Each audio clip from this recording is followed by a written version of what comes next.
cho mình sạch lúa khắc tươi này Sâu quá. câu cá Em có số chị Thủy không? Hả? Số chị Thủy á? Để cái mang điện thoại đi. Em không. À em có mang nhưng mà số chị Thủy không? Gọi cho họ để họ tự đi mua thịt. Em không có số chị Thủy nên bao giờ không được. Em không có số chị Thủy bởi vì thôi. Tại vì điện thoại chị thật muộn hết. bán lọc kìa cho nên khắc bên nó thế này Nhớ là chị không biết bơi nữa. đó. Chị ơi, nước lên tận trên này rồi. Chuyện nó thôi, chuyện nó thôi. Chúng ta đi chúng ta thay. Đã ướt nhỏ rồi có thích ướt to, ướt ít giờ cứ ít ướt nhiều. Bơi đi. Nhưng mà sợ không thấy ốc không rồi. Đây này, chỗ nào có đá ra đấy có. Trên này này. Ấy chà. Chà. Mình khá chi nó. Mình khá chi nó. Mình khá cười á nó. Này. Này.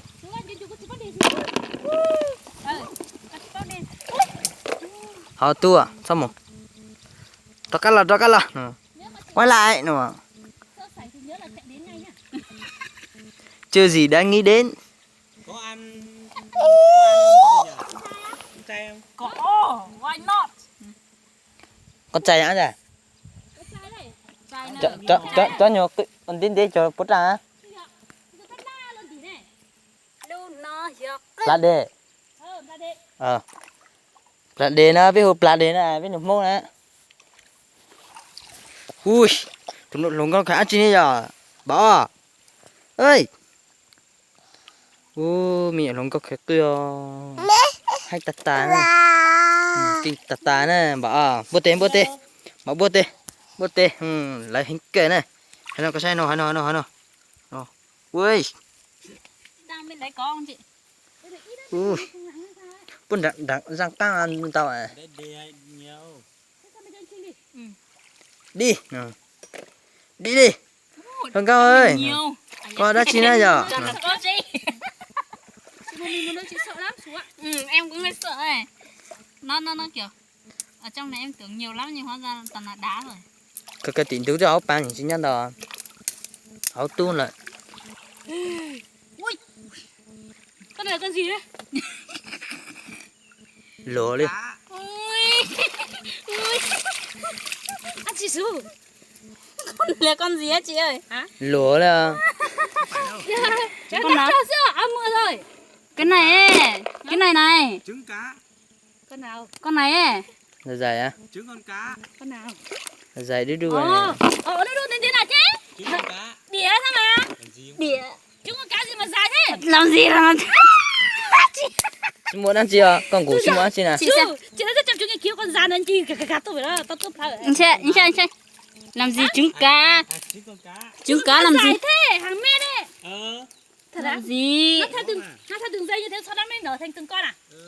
Ui đùa. Thế nghĩ là nó đi xuống. Thật mà. Không. Nè. Không được làm như Mấy mình chỉ cười mà. Khá cười á. Thật ra đây là trứng cá. Xua nhưng mà rất nhiều. Mẹ em sợ một xứ đi được. Như vậy đây nhiều lắm nhỉ. Xú ơi. Con mua lúc mình tống tủa. Bảo thế cúi phải ăn để đấy. Không phải mất Quên mất. cái gì á? Cái áo này của anh nó dính tí nữa. Xú đế nhá. Ui trong này nhiều lắm em nhìn thấy rồi. Cá ốc đúng không? Ăn nhiều hay ít à? Ăn nhiều lấy nhiều. Lấy nhiều rồi vì tí nữa mình ăn em đống ở đây ăn cùng hết thế luôn. Đã hái thì hái cho được cả nhà. Đừng có hái cho riêng mình nhé. Chị đéo dám ăn nhỉ? Ui ơi. Ở thực phần nhỉ nào. Một cái đó. Kiểu cười. Nấu ốc mà người xây sinh trên nấu ốc bán đấy. Ôi Hay chà. cười. Thật ra anh Trinh. Thật mà. Anh chảy đủ nghề á. Chị này nó con cua. Nhưng mà chị thả đi rồi. Con cua á? Nó đi lại ta. Trời ơi em giật cả mình em tưởng cái gì chứ em. Trong phần này là chú lốt trà này. Ê, bố tê. Cái đấy. Hay cười này bà. Có chi bố nữa mà. Có chi bố nữa mà. Có chi bố nữa mà. Có chi nữa mà. Ná rồi nữa mà. Có chi nữa mà. Chi một chi bóng. Như vậy. Bóng. Chi một bóng. Như vậy đó. Lọc bộ. Bà cái xe mua nó luôn. Ít ilu giật con gì nữa. Để nó bớt đi. Bớt đi phụ anh bớt đó. Bớt đi. Bảo cái xe. Bớt đi. Bảo bớt đi. Chao. Cứ mò mình cứ tưởng Thế là. nào? Chỉ một bó. Bỏ hết vừa. Rồi. Nhà đi kìa. Tao cho bạn đang đi xin Lại cái. chao. Nó con lấy luôn. Nó. Cứ có cái trứng cá kia nhìn ghê như gì. Ghê cực kỳ luôn đấy. Ui. Bỏ hả? Ui, bà bỏ nó mà bỏ chỉ có u vàng ngọ quẹ nó quẹ chỉ có Liệt tử tao liệt chưa tử. bị chỉ có đi luôn nào Hai nhà em nhớ lúc bé. lại chỗ tôi lại nó pa nè ô lại cái cười nó ơi Nhặt chịu bà anh đã, anh nhặt nhiều hơn này. ui Em sợ nước ấy chứ không. Tức ơi. hơi nó ăn chi nó Chị đi qua hết rồi. ăn chi nó họ bị chỉ có bị Mình đi chưa rồi. ơ cái áo của anh Ôi, một Bảo ơi. phát lấy được bằng này. Ui, Không ấy. bảo cái xe. Bảo nó cái xe. Nó tao cái theo đấy giờ nó phải do người ta. Anh chị. chọn bỏ ui bỏ Chưa có không chị? Sao? Có. Đây. Bên này đi xuống ạ. chọn thằng đấy nên cũng máu rồi nè phải chỉ lúa đi á bảo bên nhà nó gì đó nó đáng bên nhà nó gì đó lúc cứ đế tàng này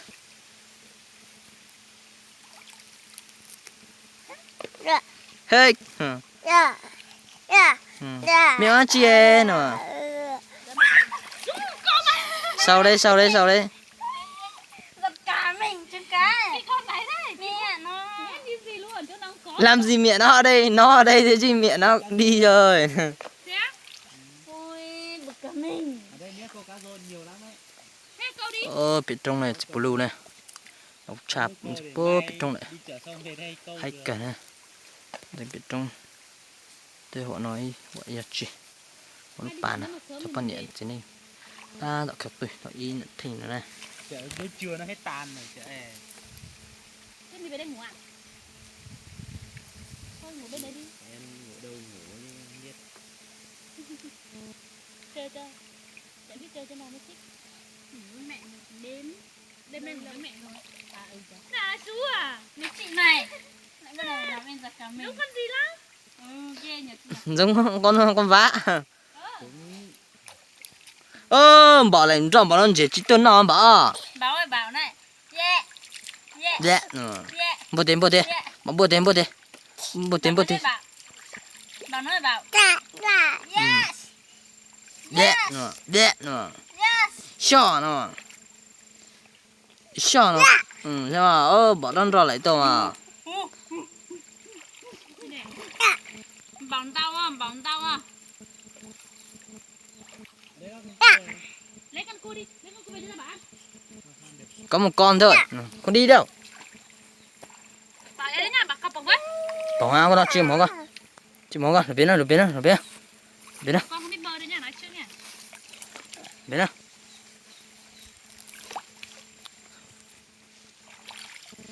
lao lúc chú đế tảng là lót xoa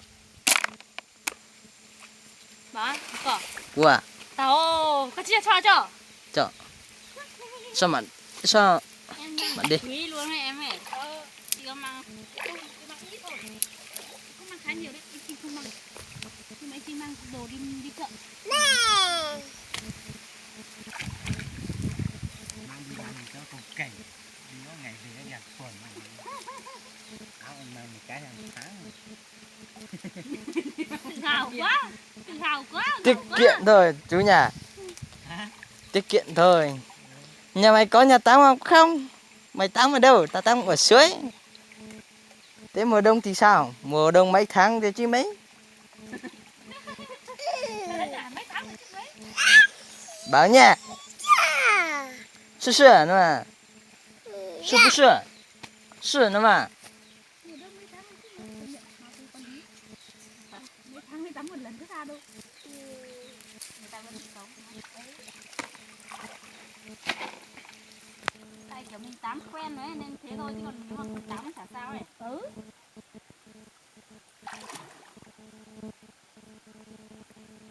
Đi chị với lại chị quay vào. Chị lúc đó bảo thế này Lúc là thế mình bảo- sao? bảo. Cá Thế nào? xương thôi mà. Thế nào? Quay vào. Ừ, ui ui, bảo mua cho lúa nó cho nó nó cho lúa lúa lúa lúa tí sang này nó Bơi thôi. bảo ăn gì đấy Bơi đi. Bơi được mà em hết rồi. ui Bơi đi.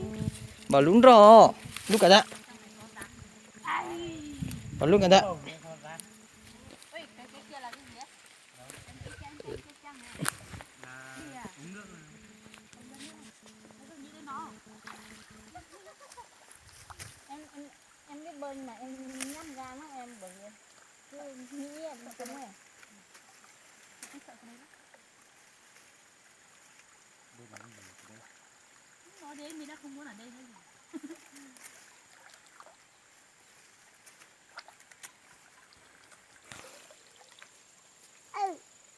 ui ui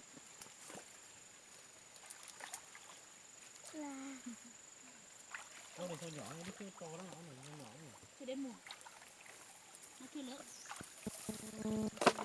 ui sợ nó để cho sợ đó nữa thế nào sợ nhảy vô chim mồi tao coi chim mồi sang rồi chim mồi nhanh Cấp tua là ok cấp tua là bảo. người ta tỏ trang gì đó nó lọc bò Ý, cái kinh độc kia này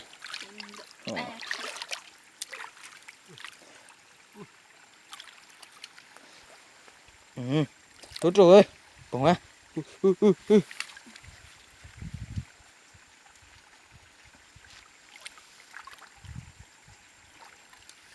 Đã đủ ra. Chưa, cứ mau nhiều vào. Tối á, không được ăn đâu, ngồi một tí hết. bọn chị đi chưa em phải mò được. Chị đi. máu à sư máu đấy bà bảo à 是不是是呢不对不可对按不对啊 đi lùi sau nó lùi sâu Nó thì Sắp à. la nữa. đi lùi sau la lùi bác à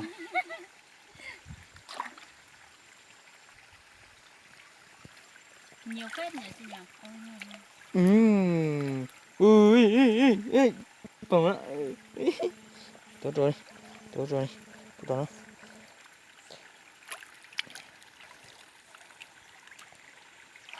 Nếu mà mệt mỏi chỉ muốn đi mò. Mẹ nhớ lúc làm việc ấy nhỉ. Nhưng làm việc mà cứ mệt mỏi em chỉ muốn đi mò ốc thôi. Có ngay những cái chỗ như này ấy nhở? Đi mò luôn. Đúng rồi đấy.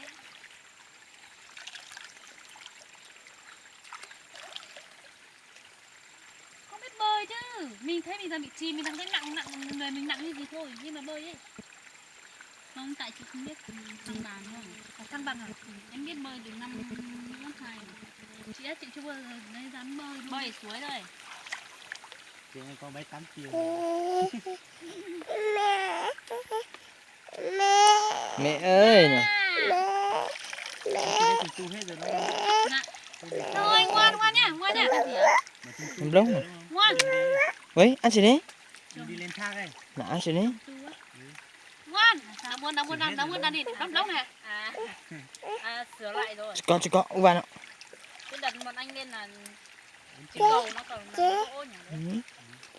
Bây giờ họ làm bằng gỗ nhưng mà ở bên trong là sắt. Ở ngoài bằng gỗ. The way we were, we talk about us. Nói chung cũng là có ốc rồi đấy, tại vì chúng ta mò này mà vẫn mò được. Mình đã nhớ ra đây đây. Nhiều á. Bảo xem bảo này. hacker nè. Hacker. Em chỉ Đá sợ này nó hay Ho ho nè. em sợ đá. Cú mua nè. Nên mà khắc tôi cuốn lo Ấm cực. Đá cũng rất Chị là mới ngon. thế rồi nhỉ? Chị hướng thế nhỉ? Mua cái này con thích ta. Cường này sẽ tin ra đấy cổ. Này, đá đủ à? một già này. Giặt dưới già lâu tua đấy. Một con sắp sửa vương nó kẹp em. Thật á? Ừ. Con này là con gì đấy? Con sắp sửa. Sắp sửa á? Sắp sửa Là con cua.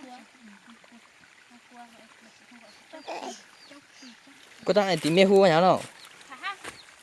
Phá ha. ha ha nè. Phá ha. Mình chú. Này, nhà chỗ há. Cái gì? Cái gì? Bà cái gì? Đây này. Đây này con. Hey hey nè. Bố tiền, bố tiền, bố tiền, bố tiền, bố tiền, bố tiền. Đúng rồi, được rồi. Hacker nè, nè, bỏ nha, bỏ nha, bỏ nha, bỏ nha. Chắc đuổi. Bỏ Tối đó. bỏ nha.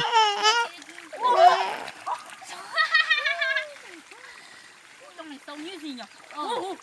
Xong như sú luôn đấy.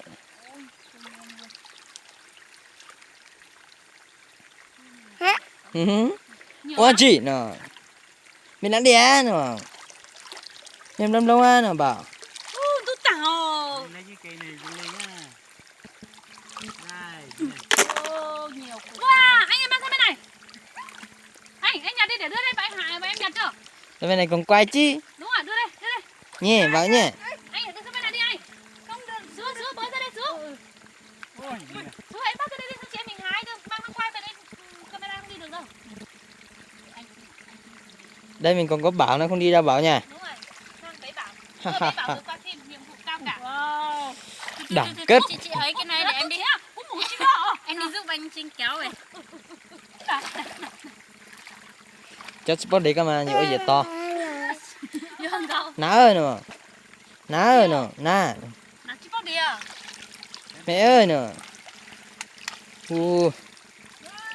Đây đây này, các con nhộng của cha này, cái cứ ít ta xuống nào. Một giọt cái này, các con nhộng này. Đã ít chảy từ này. Đây. Ít ta xuống nào. Oh my god. Wow, nhiều chưa? Wow. Đây, ông nha. Ô. Ô, sướng quá trời luôn. Đây, đây. Trên đầu cha này, cho Nhặt này. chưa? Nhặt Thấy chưa? Ơ, tùy mà đầu cha này. Cho con nhộng mong nào mà trò xịt Nhìn nó kì. gần chiếc từ rồi. Hãy uống nọ và hào chị uống này hai tuần khởi tùy gì. Như con này cho con này to xe là nhân quá này. Giờ mà bé nhìn giờ con nhảy to xia. Ôi ôi. Muốn tông cái nọ đu con nó Ở địa phương đó là gì rồi? từ giải à. Ui, bố tiền bảo bố tiền. Tao kể nó bố tiền. Bỏ bố tiền. Yeah. Ha ha nó. Ha ha nó. Ha ha. Ha ha. Ha ha. Nó định cười nhưng nó không cười được. Ho ho ho. Bảo ho ho ho đó mà. Ho ho ho. Giống chưa? Ôi. Con Ăn vừa chi? giống chu nọ. Giống chịu nữa à? Ăn chi? Nó lọ. Ừ. Chu. Ăn chi e. Giống này giống chu nè. Ăn chi e mẹ. Ăn chi nó. Ăn chi e nó. Ăn chi? Bọn anh là họ. Hờ, bây giờ anh chị. Lâu. Không chi này, không Lâu. lâu chua này. Bảo tôi nó. No. Bùm. Bùm. Như bỏ. Nó bụng Ôi, ế. làm ngon à? Bảo Bỏ. cái cha nào lên nhà cậu? Trang nhỉ? Phân để đã đi kìa. Bữa nay chị ra đây chị à? Ở đây có một cái mỏng để chị bò.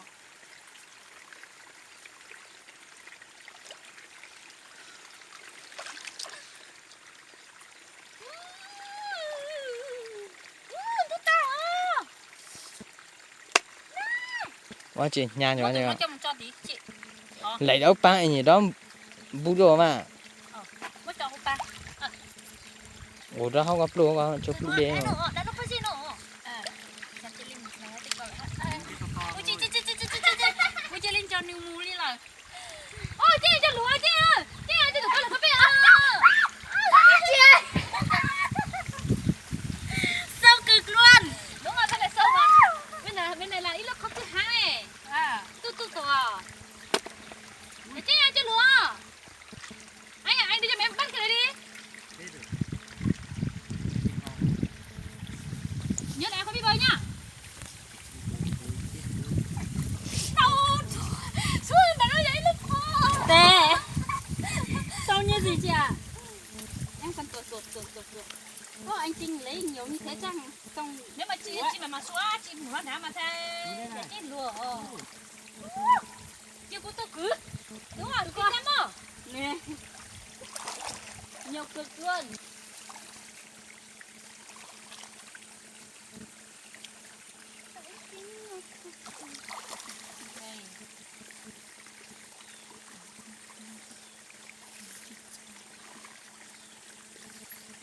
Anh chị, nó con đâu rồi? Wow, cái bao gì nó cho tới mơ nữa chị? có gì chơi kệ cho nó Nhiều con chị hộ cho con. Tao muốn tao cờ, chú ơi, ai tao mà tao có chỉ cho một gì? Có gì cho cái tao lo được này. Nhưng mà không đi được.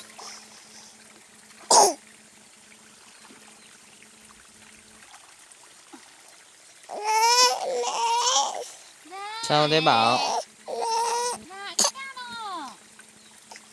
Cá nè đấy nhở. Cá.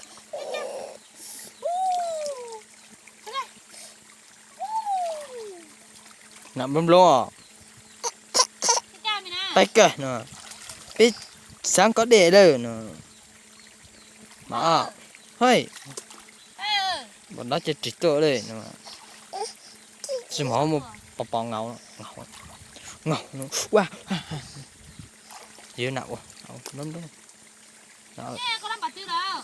cho bò Sao nhá, con cho con đi đủ ha?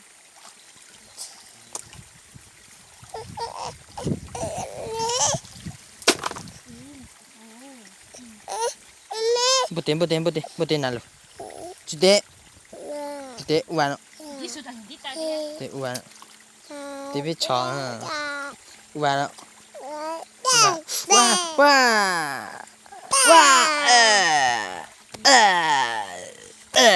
mình lao tụ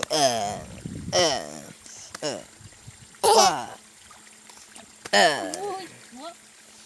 Con đi nhá. bảo đồ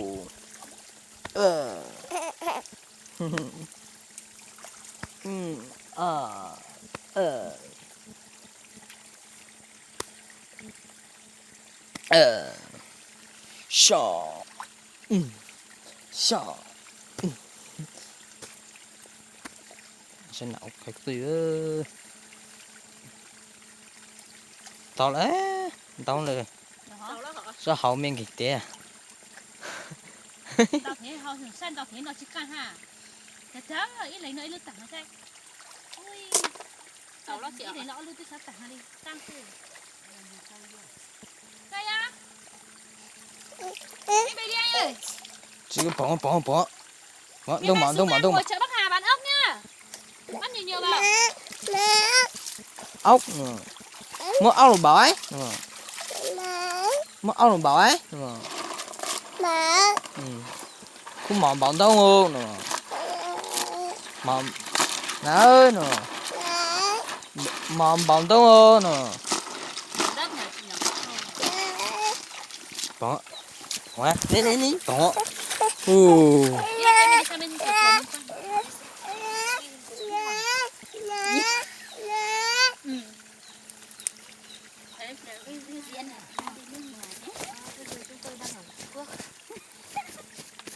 Có cái cột mốc Trung Quốc này mà có chữ thẳng hoa luôn. Chị ơi lúa đang thấy không? Chị ơi Bảo ơi chị Yêu nè. Chị nè Chị ơi nè cha lùi một chí à.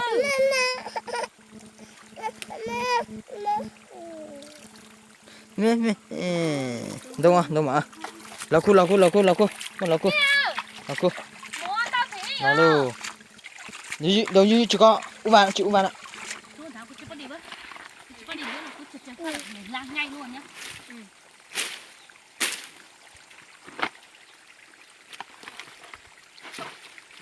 Bố ở đây rất nhiều. Bố có sao? Bố Ui ăn gì đấy ui ô sợ nó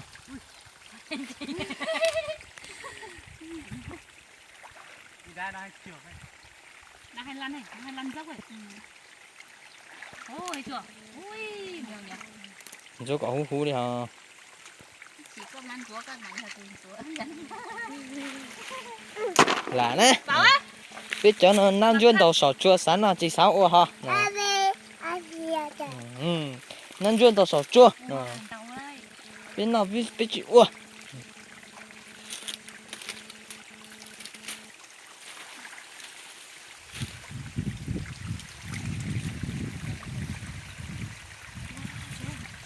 Chỗ này nó chỗ cùng một cái đá rồi.